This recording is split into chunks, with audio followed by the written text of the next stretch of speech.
আল্লাহ তাআলা জানায়া দিলেন পয়গম্বর ওয়াক্ত 5টা ঠিক আছে, কিন্তু আমি আল্লাহ তো দিয়েছিলাম 50। এই জন্য আপনার উম্মত 5 ওয়াক্ত নামাজ পড়বে। যে পড়বে তার এই নামাজের সওয়াব কমপক্ষে 10 গুণ বাড়ায়া 50 ওয়াক্তের সওয়াব দেওয়া হবে। কেন আল্লাহ তাআলা এই সফর করাইলেন? বলে লিনুরিয়াহু মিন আয়াতিনা, আমার বান্দাকে আমার নিদর্শন সমূহ দেখানোর জন্য এই সফরটা আমি করাইলাম। নিদর্শনগুলা কি? আমি আর ওই দিকে যাব না, যেহেতু মসজিদুল আকসা নিয়ে কিছু কথা বলার নিয়ত পেশ ইচ্ছা করেছি। তাহলে মসজিদুল আকসা তথা বাইতুল মুকদ্দাস 1 নম্বরে বরকতময় ভূমি, বরকতময় স্থান, বরকতময় স্থাপনা। বলেন তো এই ঘোষণাটা কার? 2 নম্বর, আল্লাহ তাআলা জানায় দেন এই বাইতুল মুকদ্দাস হলো পবিত্র ভূমি। বাইতুল মুকদ্দাসের ভিতরেই ওই মসজিদ। মুসা আলাইহিস সালাতু ওয়াস সালামকে যখন আল্লাহ তাআলা বললেন, পয়গম্বর মুসা আপনি বনি ইসরাইলদেরকে আদেশ করেন ওই জেরুজালেমের কর্তৃত্ব আমি আল্লাহ ওদের হাতে ফিরায় দিতে চাই। ওইখানে একদল শক্তিশালী মানুষ, জেরুজালেমের কর্তৃত্ব যাদের হাতে, আমালিকা গোত্র, ওরা যদিও অনেক শক্তিশালী, ও পয়গম্বর আপনি আপনার উম্মতদেরকে বলেন তারা যেন ওই শহরের মধ্যে ঢুকে যায়, প্রবেশ করে, সামনের দিকে ছুটতে থাকে। ওই শত্রুরা যতই শক্তিশালী হোক না কেন, যেহেতু আমি আল্লাহ ওই ভূমির কর্তৃত্ব, মালিকানা তাদেরকে দিয়ে দিয়েছি, আপনার উম্মত শুধু বাইতুল মুকদ্দাসের মধ্যে ঢুকবে আর সামনের দিকে অগ্রসর হবে। শত্রু যত শক্তিশালী হোক না কেন, তাদের বিরুদ্ধে আমি আল্লাহ তাদেরকে বিজয় দান করব। এই জন্য মুসা আলাইহিস সালাম ঘোষণা করলেন, ওনার কওমকে, সম্প্রদায়কে বলতেছে, ইয়া কওমি দখুলুল আরদাল মুকদ্দাসাতাল্লাতী কাতাবাল্লাহু লাকুম ওয়ালা তারতাদ্দু আলা আদবারিকুম ফাতানকালিবু খাসিরিন। মুসা আলাইহিস সালাম বলেন, ও আমার সম্প্রদায়, তোমরা ওই পবিত্র ভূমির মধ্যে ঢুকে পড়ো, যেই ভূমির মালিকানা, যেই পবিত্র জমিনের মালিকানা আল্লাতী কাতাবাল্লাহু লাকুম, আল্লাহ তাআলা তোমাদের জন্য লিখে দিয়েছে। তোমরা শুধু ওই জমিনের মধ্যে, ওই শহরের মধ্যে ঢুকবা, সামনের দিকে অগ্রসর হবা, খবরদার পেছনের দিকে আসবা না। জয় তোমাদেরই হবে, তবে যদি পিছু হটো, ওয়ালা তারতাদ্দু আলা আদবারিকুম ফাতানকালিবু খাসিরিন, যদি পেছনের দিকে ফিরো, পিছু হটো, তাহলে ক্ষতিগ্রস্তদের অন্তর্ভুক্ত হয়ে যাইবা। আর যদি সামনের দিকে ছুটতে থাকো, ওই পবিত্র জমিনের মালিকানা তোমাদেরকে দিয়ে দিবে। আল্লাহ তাআলা কোরআনুল কারীমে জানায়া দিলেন এই জমিনটা হলো পবিত্র জমিন, পবিত্র ভূমি। 3 নাম্বার, এই মসজিদের অন্যতম তথা বাইতুল মুকদ্দাসের অন্যতম বৈশিষ্ট্য হলো এটা মুসলমানদের প্রথম কিবলা। আব্দুল্লাহ ইবনে আব্বাস রাদিয়াল্লাহু তাআলা আনহু থেকে বর্ণিত, তিনি বলেন, কানা রাসূলুল্লাহ সাল্লাল্লাহু আলাইহি ওয়াসাল্লাম ইউসাল্লি ফি মক্কাহ নাহওয়া বাইতুল মুকদ্দাস ওয়াল কাবাতু বাইনা ইয়াদাই। নবীজি মক্কায় যখন নামাজ পড়তেন, বাইতুল মুকদ্দাসের দিকে ফিরে নামাজ পড়তেন, কাবা ওনার আর বাইতুল মুকদ্দাসের মধ্যে থাকতো। বাইতুল মুকদ্দাস মক্কা থেকে প্রায় 1500 কিলোমিটার উত্তরে। নবীজি যখন উত্তর দিকে ফিরতেন, সামনে কাবা থাকতো, এরপরে বাইতুল মুকদ্দাস থাকতো। তার মানে নবী দক্ষিণ দিকে দাঁড়িয়ে কাবাকে সামনে নিয়ে উত্তর দিকে মুখ করে দাঁড়াইতেন। বাদামা হাজারা ইলাল মাদিনাতি 16 শাহরা, নবীজি যখন মক্কা থেকে মদিনায় হিজরত করলেন, 16 থেকে 16 মাস নবীজি বাইতুল মুকদ্দাসের দিকে ফিরে নামাজ পড়ছেন। কারণ বাইতুল মুকদ্দাস উত্তর দিকে, মক্কা থেকে মদিনা ও উত্তর দিকে। নবীজি মক্কায় থেকে যখন বাইতুল মুকাদ্দাসের দিকে ফিরতেন কাবাকে সামনে রাখতে পারতেন, কিন্তু মদিনা থেকে যখন বাইতুল মুকাদ্দাসের দিকে ফিরে নামাজ পড়লেন ওই সময় কাবা সামনে নয় বরং পেছনে পড়ে গেল। 16 মাস নবীজি নামাজ পড়ছে। কয় মাস? 16 মাস। নবীজি মদিনায় হিজরত করে যাওয়ার পরে, গরম পানিটা আছে না, একটু পানি দিয়েন, গলা ব্যথাচ্ছে। নবীজি মদিনায় হিজরত করে যাওয়ার পরে মদিনায় ইহুদিদের প্রভাব ছিল, প্রভাব শেষ। নবীজিও বুঝতে পারছে ইহুদিদের প্রভাব প্রতিপত্তি শেষ। নবীজির অন্তরে তো এমনিই আশা যে কাবা যদি মুসলমানদের জন্য কেবলা হইতো কতই না ভালো হইতো। নবীজি একদিন নামাজ পড়তেছেন, নামাজের মধ্যে নবীজির ওই আশাটা অন্তরের মধ্যে অতিমাত্রায় জাগ্রত হলো। নামাজ পড়েন আর আকাশের দিকে নবীজি তাকান, মনের মধ্যে কি চায়, কোন আশা নিয়ে নবীজি আকাশের দিকে তাকায় বলেন তো? দুনিয়ার কেউ জানুক আর না জানুক, বুঝুক আর না বুঝুক, যিনি জানেন যিনি বোঝেন তিনি কে? আল্লাহ রাব্বুল আলামিন বলেন, ক্বাদ নারা তাকাল্লুবা ওয়াজহিকা ফিস সামা। আপনি যে বারবার আকাশের দিকে তাকান, আল্লাহ তাআলা বলেন আমি তো সেইটা দেখি। কেন তাকান তাও আল্লাহ তাআলা জানেন। এই জন্য আল্লাহ রাব্বুল আলামিন বলেন, ফালানুওয়াল্লিয়ান্নাকা কিবলাতান তারদাহা। আল্লাহ রাব্বুল আলামিন বলেন, ফালানুওয়াল্লিয়ান্নাকা কিবলাতান তারদাহা, আমি আপনার কিবলাকে পরিবর্তন করে দিব আপনি যেই দিকটাতে চান ওই দিকে। নবীজি চান, আশা করেন যে আমার মুসলমানদের কিবলা হবে বাইতুল্লাহ। আল্লাহ তাআলা বলেন আপনার কিবলা আমি পরিবর্তন করে দিব যে দিকটা আপনি চান। নামাজ হইছে 2 রাকাত। আল্লাহ তাআলা ফরমান পাঠায়া দিলেন, হাবিব দেরি করার প্রয়োজন নাই, আপনি এখনই ফিরে যান, চেহারাটা ঘুরায় ফেলেন। ফাওয়াল্লি ওয়াজহাকা শাতরাল মসজিদিল হারাম, আপনি আপনার চেহারাটা মসজিদুল হারামের দিকে ঘুরায় নেন। বাকি 2 রাকাত নামাজ নবীজি ওই জায়গায় পড়লেন। 2 রাকাত হলো বাইতুল মুকাদ্দাসের দিকে, 2 রাকাত হলো বাইতুল্লাহর দিকে, কাবার দিকে। যেই জায়গায় পড়ছেন এই ঘটনাটা নবীজির সাথে ঘটছে, ওই জায়গাটায় এখন একটা মসজিদ, নাম হলো মসজিদু কিবলাতাইন। আস্তে আস্তে খবর ছড়ায় গেছে, এক অঞ্চলে খবর পৌঁছাইছে ফজরের সময় তারা 1 রাকাতে পড়তেছে, রুকুর মধ্যে আরেকজন খবর দিছে, সাথে সাথে ওই বাকি নামাজ তারা ফিরে আর ওই বাইতুল্লাহর দিকে পড়া শুরু করছে। এইখানে একটা মসজিদ হয়েছে মসজিদু কিবলাতাইন। হজ উমরার সফরে যখন যাওয়া হয়, যারা গিয়েছেন ঐতিহাসিক স্থাপনাগুলো যখন দেখাইতে নিয়ে যায়, এই জায়গাটাতেও নেওয়া হয়।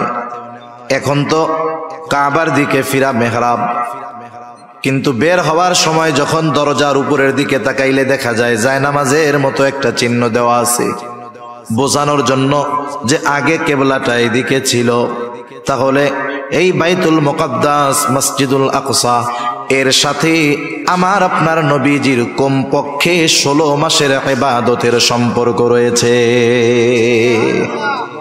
এটার সাথে আমাদের ইবাদতের সম্পর্ক। এটা হলো পৃথিবীর 2য় মসজিদ। আবু যার গিফারি রাদিয়াল্লাহু তাআলা আনহু নবীজি সাল্লাল্লাহু আলাইহি ওয়াসাল্লামকে জিজ্ঞাসা করতেছেন, আইয়ু মসজিদিন উদিয়া ফিল আরদি আউওয়ালা, পৃথিবীর সর্বপ্রথম মসজিদ কোনটা? নবীজি বলেন, আল মসজিদুল হারাম। মসজিদুল হারাম হলো পৃথিবীর প্রথম মসজিদ। আল্লাহ তাআলাও বলেন, ইন্না আউওয়ালা বাইতিন মুদিআ লিন-নাস লাল্লাযী বিবাক্কাতা মুবারাকান ওয়া হুদাল লিল আলামিন। মানুষের জন্য এই পৃথিবীতে প্রথম ঘর যেটা বানানো হয়েছে মক্কায় অবস্থিত। 2টা বিষয় হতে পারে, মুফাসসিরিনে কেরাম বলেন, একটা হলো মানুষের ঘর হোক আর ইবাদতের ঘর হোক, এই ঘরই প্রথম ঘর, এর আগে কোনো ঘর দুনিয়াতে ছিল না। 2 নাম্বার হতে পারে মানুষের ঘর হয়তো আগেই হয়েছে, কিন্তু এটা দুনিয়ায় ইবাদতের প্রথম ঘর, প্রথম মসজিদ। তাহলে পৃথিবীর প্রথম মসজিদ হলো মসজিদুল হারাম। এরপরে তিনি প্রশ্ন করিতেছেন সুম্মা আইয়ুন, এরপরে কোনটা? নবীজি প্রশ্নের জবাবে বললেন আল মসজিদুল আকসা, মসজিদুল আকসা। কাম কানা বাইনাহুমা, এই দুইটার মাঝে ব্যবধান কত বছরের? নবীজি বললেন 40 সানা, এই দুইটার মধ্যে ব্যবধান হলো 40 বছরের। 40 বছরের ব্যবধানে এই দুইটা মসজিদ হইছে। এটা পৃথিবীর দ্বিতীয় মসজিদ। এই মসজিদের অন্যতম ফজিলত কি? পৃথিবীর 3টা মসজিদ ছাড়া পৃথিবীর অন্য কোন মসজিদ বরকত মনে করে সফর করে দেখতে যাওয়ার সুযোগ নাই। সেটা 60 গম্বুজ হোক আর 206 গম্বুজ হোক। আপনাদের বরিশালে একটা মসজিদ আছে, ওইটা হোক, যেটা হয় হোক, ফজিলত মনে করে এই 3 মসজিদ ছাড়া পৃথিবীর অন্য কোন মসজিদে যাওয়ার বৈধতা নাই। অনেক মানুষ এমন হয় 60 গম্বুজ মসজিদে গেছে ফজিলত মনে কইরা, জোহরের নামাজের সময় গিয়ে উপস্থিত হইছে, কিন্তু নামাজ কালাম কিছু পড়ে নাই, বাইরে দিয়া ঘুরছে আর বিড়ি টানছে। নামাজ কালাম শেষ, লোকজন বের হয়ে গেছে। এইবার অজু কইরা যায় 2 রাকাত নামাজ পড়ছে। একজন জিজ্ঞাসা করে কিসের নামাজ পড়লি? এদিকে এসে পড়লে ফজিলত আছে এই জন্য পড়ছি। এই ফজিলত মনে করে নামাজ পড়লে সওয়াব হবে না উল্টা গুনাহ হবে? কোন? পৃথিবীর কোন মসজিদ সফর করবে বরকত মনে করে এই 3 মসজিদ ছাড়া কোন মসজিদে করার সুযোগ নাই। বরং এই 3 মসজিদে সুযোগ হইলে যাওয়া জরুরি। মসজিদুল হারামে যাওয়া লাগেই, হজ ফরজ হইলে যাইতে হবে, ওইটা ফরজ। সেই জন্য মসজিদুল হারামে যাইতে হয়, মসজিদুল নববীতে যেতে হয়, মসজিদুল আকসায় গেলে ফজিলত আছে। কিন্তু আফসোসের ব্যাপার, এখন আর পুরনো নিয়ন্ত্রণ ইহুদিদের হাতে থাকার কারণে মুসলমান চাইলেই যাইতে পারে না। এই 3 মসজিদ হলো এই বরকতময় যে এই 2-3 মসজিদ দেখার উদ্দেশ্যে সফর শুরু করলেই সওয়াব হয়। শুধু তাই না, এই 3 মসজিদে গিয়ে যদি নামাজ পড়া যায়, নবীজি বলেন বাইতুল্লাহে নামাজ পড়লে তার 1 রাকাতের সওয়াব 1 লক্ষ গুণ বাড়ায়া দেওয়া হয়। মসজিদুন নববীতে পড়লে 1000 গুণ বাড়ায়া দেওয়া হয়। মসজিদুল আকসায় 1 রাকাত নামাজ পড়লে ওর সওয়াব 250 গুণ পর্যন্ত আল্লাহ তাআলা বাড়ায়া দেয়। 60 গম্বুজ মসজিদে যায় পড়লে এই সওয়াব পাওয়া যাবে? 1 গুণ 2 গুণ হবে? কেউ যদি মনে করে তাহলে তার আরো গুনাহ হবে। শাহজালালের মাজারে যায় পড়লে হবে মনে হয়? পৃথিবীর আর কোন মসজিদ নাই। নবীজি আর এক হাদিসের মধ্যে বলেন দাজ্জাল পৃথিবীর 4টা মসজিদে ঢুকতে পারবে না। দাজ্জালের আগমন হবে, গোটা দুনিয়া চড়ায় বেড়াবে, কিন্তু 4টা জায়গায় সে ঢুকতে পারবে না। 1 নাম্বার মসজিদুল হারাম। হারামের এরিয়া যত দূর, ফেরেশতারা দাঁড়ায় পাহারা দিবে, ওই এরিয়ার ভিতরে তারা ঢুকতে পারবে না। মসজিদুন নববী ওরও এরিয়া আছে, ওই এরিয়ার ভিতরে দাজ্জাল ঢুকতে পারবে না। মসজিদুল আকসা, এই বাইতুল মুকাদ্দাসের ওই এরিয়ার ভিতরে দাজ্জাল ঢুকতে পারবে না। আর একটা মসজিদ আছে মসজিদুত তুর, ওই মসজিদুত তুরের মধ্যেও দাজ্জাল ঢুকতে পারবে না। এই মসজিদের অন্যতম আর একটা বৈশিষ্ট্য হলো পৃথিবীর একমাত্র মসজিদ যেই জায়গায় আল্লাহ রাব্বুল আলামিন পৃথিবীর শুরু থেকে নিয়ে একেবারে আমার আপনার নবী পর্যন্ত সব নবীকে আল্লাহ তাআলা একত্রিত করেছেন। দুনিয়ার আর কোন মসজিদ নাই। এই ফজিলতটা যেই মসজিদের মধ্যে সংগঠিত হয়েছে, দুনিয়ার আর কোন মসজিদ নাই। এই মসজিদুল আকসাই একমাত্র মসজিদ যেই জায়গায় আল্লাহ তাআলা সকল নবী রাসূলদেরকে দুনিয়ায় একত্রিত করেছে। আর কোথাও কোন জায়গায় একত্রে সব নবীর পদাচারণা হয় নাই। যদিও এই জেরুজালেমে এখানে সবচাইতে বেশি নবীদের আগমন ঘটছে, সবচাইতে বেশি নবীদের কবর আছে ওই জায়গায়। বর্তমান দুনিয়ার সবচাইতে পুরাতন শহরের মধ্যে অন্যতম এই জেরুজালেম। এইটা যে কতবার ভাঙছে আর কতবার গড়ছে, অনেকবার অনেকবার। সেজন্য এই মসজিদের সাথে মুসলমানদের হৃদয়ের ঈমানের আমলের সম্পর্ক আছে না নাই? আমি আলোচনাটা বেশি লম্বা করি নাই, কারণ আরো কিছু কথা বলবো তো এই জন্য। এখন নবীজি আসলেন মসজিদুল আকসায়। ওইখানে একটা পাথর ছিল, বাহন বাঁধার পাথর। যেই নবী ওইখানে আসছেন উনি তার সাওয়ারি ওই জায়গায় বাঁধছেন। ইংলিশ আধুনিক ভাষায় পার্কিং। নবীজি ওনার বাহনকে ওই জায়গায় বাইধা রাখছেন। এবার ওযু করলেন। ওযু কইরা নবীজি 2 রাকাত নামাজ পড়লেন। ইবনে কাসির রাহমাতুল্লাহি আলাইহি এখানে ব্যাখ্যা করেন যে এই জায়গায় 2টা মত পাওয়া যায়। একটা হলো নবীজি মেরাজের সফর শুরু করার আগে সব নবীর উপস্থিতিতে ওই জায়গায় উনি ইমামতি করছেন, এরপরে সফর শুরু করছেন। তিনি বলেন কিন্তু পরবর্তী আলোচনার দৃষ্টিভঙ্গিতে মনে হয় এটা হয় নাই। কিভাবে হইছে? সকল নবীর উপস্থিতিতে নবীজি ইমামতি করেছেন এটা ফেরার সময়। যাওয়ার সময় যদি ইমামতি করতেন তাহলে প্রত্যেক আসমানে যখন উঠছেন জিব্রাইল প্রত্যেক নবীর সাথে পরিচয় করায়া দিছে। তাহলে পরিচয় তো আগেই হয়ে গেছে, নতুন করে করায়া দেওয়ার দরকার কি ছিল? কথা বুঝেন নাই? এজন্য উনি বলতেছেন যে নবীজি ওইখানে গিয়ে 2 রাকাত নামাজ পড়লেন, এরপরে সফর শুরু হবে। ঊর্ধ্ব আকাশে সফর, মেরাজের সফর। মেরাজ অর্থ সিঁড়ি। এখানে বিশেষ সিঁড়ির মাধ্যমে আল্লাহ তাআলা আমার আপনার নবীজিকে জিবরাইল আলাইহিস সালামের সাথে সফর শুরু করাইছেন। রাসূলুল্লাহ সাল্লাল্লাহু আলাইহি ওয়াসাল্লামকে নিয়ে জিবরাইল আলাইহিস সালাতু ওয়াস সালাম সফর শুরু করে দিলেন। মনে রাখবেন কাফের মুশরিকেরা এই ধরনের ওয়াজ নসিহত শোনে, ওরাও শোনে, কিন্তু সমালোচনা করার জন্য, ভুল ধরার জন্য, মুসলমানদেরকে তিরস্কার করার জন্য শুনে। রাসূলুল্লাহ সাল্লাল্লাহু আলাইহি ওয়াসাল্লাম প্রথম আসমানের দরজার কাছে পৌঁছায় গেল।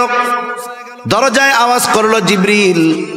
কে বলে আমি জিবরিল। সাথে কে বলে মুহাম্মাদুর রাসূলুল্লাহ সাল্লাল্লাহু আলাইহি ওয়াসাল্লাম। ওনাকে নিয়ে যাওয়ার অনুমতি দেওয়া হয়েছে। এইবার ফেরেশতারা নবীজিকে সালাম বিনিময় করলেন, অভিবাদন জানাইলেন। প্রথম আসমানে নবীজির সাথে দেখা হলো হযরত আদম আলাইহিস সালাতু ওয়াস সালামের। জিবরাইল আলাইহিস সালাম পরিচয় করায়া দিলেন। আদম আলাইহিস সালাম নবীজিকে দোয়া করলেন। সফর শুরু হলো দ্বিতীয় আকাশের। ওইখানে ফেরেশতারা দরজা খুলে দিল, অভিবাদন জানালো। দ্বিতীয় আসমানে ঈসা ইয়াহইয়া আলাইহিস সালাম এনরা পরস্পর হলেন খালাতো ভাই। ওনাদের সাথে দেখা হলো, পরিচয় করায়া দিলেন জিবরাইল আলাইহিস সালাম। উভয়ের সাথে কথোপকথনের পর তৃতীয় আসমানের দিকে সফর শুরু হয়ে গেল। এইবার তৃতীয় আসমানে ফেরেশতারা দরজা খুললো, অভিবাদন জানাইলো, স্বাগতম জানাইলো। তৃতীয় আসমানে রাসূল আকরাম সাল্লাল্লাহু আলাইহি ওয়াসাল্লামের সাথে দেখা হলো ইউসুফ আলাইহিস সালামের। জিবরাইল আলাইহিস সালাম পরিচয় করায়া দিলেন। নবীজি দুনিয়ায় আয়েশা ইউসুফ আলাইহিস সালামের সৌন্দর্যের বর্ণনাও করেছেন। এইবার শুরু হয়ে গেল চতুর্থ আসমানের সফর। চতুর্থ আসমানের দরজা খুলে দেওয়া হলো। ফেরেশতারা নবীজিকে অভিবাদন জানাইলেন। এরপরে চতুর্থ আসমানে দেখা হয়ে গেল ইদ্রিস আলাইহিস সালামের সাথে। জিবরাইল আলাইহিস সালাম পরিচয় করায়া দিলেন। ইদ্রিস আলাইহিস সালাম অন্যান্য নবীদের মতো দোয়া করলেন। সফর শুরু হয়ে গেল পঞ্চম আসমানের। দরজা খুলে দেওয়া হলো।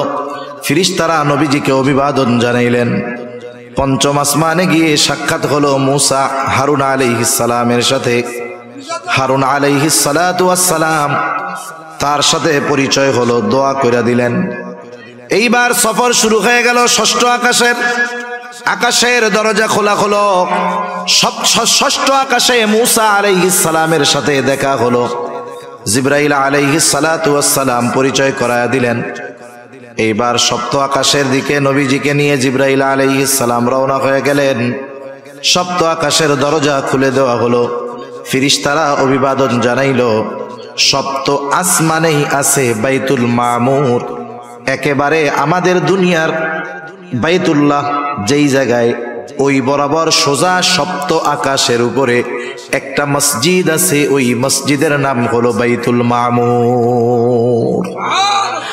ওইখানে ইব্রাহিম আলাইহিস সালাম দেয়ালের সাথে হেলান দিয়া বসে আছেন। ওইখানে ইব্রাহিম আলাইহিস সালামের সাথে রাসূলুল্লাহ সাল্লাল্লাহু আলাইহি ওয়াসাল্লামকে জিবরাইল আলাইহিস সালাম পরিচয় করায় দিলেন। পরিচয় হলো বাইতুল মামুর হলো ওইখানে দৈনিক 70,000 ফেরেশতা একবার কইরা তাওয়াফ করার সুযোগ পায়। করছে সাহাবায়ে কেরাম। ফেরেশতার সংখ্যা কত? নবীজি তখন বলছে, শোনো, এই সপ্ত আকাশের উপরে একটা মসজিদ আছে, একেবারে আমাদের এই বাইতুল্লাহর সোজা উপরে। ওইখানের মসজিদটার মধ্যে ফেরেশতারা তাওয়াফ করার জন্য ঢুকে। এইখানে যেমন তাওয়াফ হয়, ওইখানেও তাওয়াফ হয়। ফেরেশতার সংখ্যা কত? বলে যেই 70,000 ফেরেশতা একবার তাওয়াফ করে বের হয়, কিয়ামত পর্যন্ত ওরা আর ওই জায়গায় ঢোকার সুযোগ পাবে না। ফেরেশতা কত বেশি! দুনিয়ায় তো টাকা পয়সা হইলে আপনি মাসে মাসে নাই, সপ্তাহে সপ্তাহে উমরায় যেতে পারবেন। টাকা পয়সা থাকলে প্রতি বছর হজে যাইতে পারবেন। কিন্তু বাইতুল মামুরে যেই ফেরেশতা একবার তাওয়াফ কইরা বের হইছে, তার পুনরায় কিয়ামতের আগে ওইখানে প্রবেশ করার কোনো সুযোগ থাকবে না। এরপরে সফর শুরু হয়ে গেল। জিবরাইল আলাইহিস সালাতু ওয়াস সালামের সাথে চলতেছে সফর। পৌঁছায় গেলেন সিদরাতুল মুনতাহায়, একেবারে সীমান্তের বড়ই গাছের কাছে। তার মানে এরপরে আর কারো যাওয়ার অনুমতি নাই। জিবরাইল আলাইহিস সালাতু ওয়াস সালাম বলতেছে, ইয়া রাসূলুল্লাহ, এই পর্যন্ত আমার সফর শেষ। ওই জায়গায় জিবরাইল আলাইহিস সালাতু ওয়াস সালামকে তার মূল চেহারায় নবীজি দ্বিতীয়বার দেখছে। প্রথমবার দেখছে দুনিয়ায়, দ্বিতীয়বার দেখা সেরকম ভয় পায় নাই। আগে যদি না দেখতো, প্রথমবার যদি দেখতো ভয় পাওয়া যাইত। নবীজি বলেন তার 600 ডানা আছে। কয়শো ডানা? 600 ডানা। বলতেছি, ইয়া রাসূলুল্লাহ, এই যে আমার সফর শেষ, আমি আর আপনার সাথে যাইতে পারবো না। ওইখান থেকে বিশেষ ব্যবস্থাপনায় আল্লাহ তাআলা আমার আপনার নবীজিকে নিয়ে গেছেন একেবারে ওনার কাছে। কত কাছে? বলে ফাকানা কাবা কাউসাইনি আও আদনা, এক ধনুক পরিমাণ দূরত্ব অথবা তার চাইতে আরো কম। এত নিকটে আমার আপনার নবীজিকে আল্লাহ তাআলা নিয়ে গেছেন। সুবহানাল্লাহ বলেন। এখন কথোপকথন হইছে। নবীজি ওইখানে গিয়েও উম্মতের কথা বলেন নাই। সর্বশেষ আল্লাহ তাআলার পক্ষ থেকে নবীজিকে 50 ওয়াক্ত নামাজ হাদিয়া দেওয়া হয়েছে উম্মতের জন্য। কয় ওয়াক্ত? 50 ওয়াক্ত। মনে রাখবেন, এই মেরাজ থেকে তথা এই নামাজের হুকুম, নামাজ আল্লাহ তাআলার হাদিয়া। আল্লাহ তাআলা আমার আপনার নবীকে আরশে আজিমে নিয়ে আমাদের জন্য এই নামাজকে হাদিয়া দিছে। সুবহানাল্লাহ বলেন। এজন্য নামাজ হলো এমন একটা ইবাদত, যখন বান্দা নামাজের মধ্যে যায় তখন স্বয়ং আল্লাহ তাআলার সাথে কথোপকথনে লিপ্ত হয়। কিন্তু আফসোসের ব্যাপার, আমরা মেরাজের ঘটনা গল্প শুনতে খুব ভালো লাগে।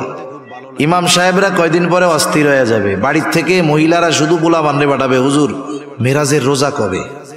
মেরাজের রোজা কয়টা রাখতে হয়? হুজুর হুজুর ওই মেরাজের নামাজ জানি কোন কোন সূরা দিয়ে পড়তে হয় হুজুর। অথচ মেরাজ যে কয় তারিখে হইছে এর নির্দিষ্ট একটা হাদিস কেউ দেখাতে পারবে না। মূল বিষয়টা হলো মেরাজ থেকে নবীজি কি শিক্ষা নিয়ে আসলেন সেটাকে ধারণ করার দরকার ছিল। আমরা মূলত ওইটার দ্বারের কাছেও নাই। নবীজি আল্লাহ তাআলার হাদিয়া নিয়ে রওনা হলেন। এইবার মুসা আলাইহিস সালাতু ওয়াস সালামের সাথে যাওয়ার সময় সাক্ষাৎ। মুসা আলাইহিস সালাম বলেন, আল্লাহর কাছে গেলেন, কি দিছে আপনার উম্মতের জন্য? বলে 50 ওয়াক্ত নামাজ। বলে আপনি আল্লাহর কাছে গিয়ে দরখাস্ত করেন, আপনার উম্মত এটা পালন করতে পারবে না, আপনি যান। নবীজি গিয়া বললেন, আল্লাহ আমার উম্মতের জন্য কষ্টসাধ্য হয়ে যাবে। বলে দিল 10 কমায়া আল্লাহ। আল্লাহ তাআলা 10 রাকাত কমায়া দিলেন, থাকলো 40। আবার আসছে। কি হইছে? কয় 40 ওয়াক্ত। বলে আবার যান। আল্লাহ তাআলার কাছে নবীজি আবার ফরিয়াদ করলেন, কমায়া দেওয়া হলো আরো 10, 30। এইবার কয় কত? কয় 30। বলে আবার যান, পারবে না। নবীজি আবার গেলেন। এইবার কইমা হইল 20। বলে আবার যান। এইবার হইল 10। বলে শুনেন, পারবে না, আপনি আবার যান। এইবার আল্লাহ তাআলা আরো 5 কমায়া দিলেন, বাকি আছে 5। এই 5 নিয়ে ফিরে আসার সময় আবার মুসা আলাইহিস সালামের সাথে দেখা। বলে কি খবর? বলে 5 ওয়াক্ত নামাজ। বলে আপনার আগে আমি আমার উম্মতদেরকে পরিচালনা করেছি, আপনার উম্মত এইটাও পারবে না। নবীজি বলেন আমার যাইতে লজ্জা লাগে। কতজন মনে মনে কবে যে কেন যে নবীজি আবার গেল না, তাহলে খালি জুম্মার নামাজটা থাকলে আর কিছু লাগতো না, কি কন? ওই পাবলিকও আছে, আফসোস করেন না যে কেন নবী গেল না। গেলে হয়তো এবার আল্লাহ তাআলা কইতো যে 1 রাকাত 1 ওয়াক্ত সারাদিনে, আর নাইলে খালি জুম্মা যান। কি মজাটা হইতো এই। হ্যাঁ, ওই জুম্মাটা যদি হইতো দেখতেন ওইটাও যে পরিমাণ লোক হয় ওইটা তখন আর হইতো না, এটা সত্য কথা। আল্লাহু আকবার। আল্লাহ তাআলা জানায়া দিলেন পয়গম্বর, ওয়াক্ত 5টা ঠিক আছে, কিন্তু আমি আল্লাহ তো দিয়েছিলাম 50। এই জন্য আপনার উম্মত 5 ওয়াক্ত নামাজ পড়বে। যে পড়বে তার এই নামাজের সওয়াব কমপক্ষে 10 গুণ বাড়ায়া 50 ওয়াক্তের সওয়াব দেওয়া হবে। ইবনে কাসির রাহমাতুল্লাহি আলাইহি বলেন, নবীজি যখন ফিরতেছেন, বলেন তো মেহমান আসছে আপনার বাড়িতে, মেহমান আসলে মেহমান যখন চইলা যায় সুন্নাত হইল মেহমানরা একটু কি কইরা দেওয়া, আগায়া দেওয়া। ইবনে কাসির রাহমাতুল্লাহি আলাইহি বলেন, যখন সব নবীরা নবীজিকে আগায়া দিতে আসছে, ওই সময় সবাই বাইতুল মুকাদ্দাসে একত্রিত হইছে। আল্লাহ তাআলা ওই সময় সবাইকে একত্রিত করছেন। নবীজি আবার 2 রাকাত নামাজ পড়বেন, সবাই দাঁড়ায় আছে। নামাজ পড়াবে কে? জিবরাইল আলাইহিস সালাম নবীজিকে সামনে ঠেলা দিয়া বলল, আপনি আজকে ইমামতি করবেন। সুবহানাল্লাহ।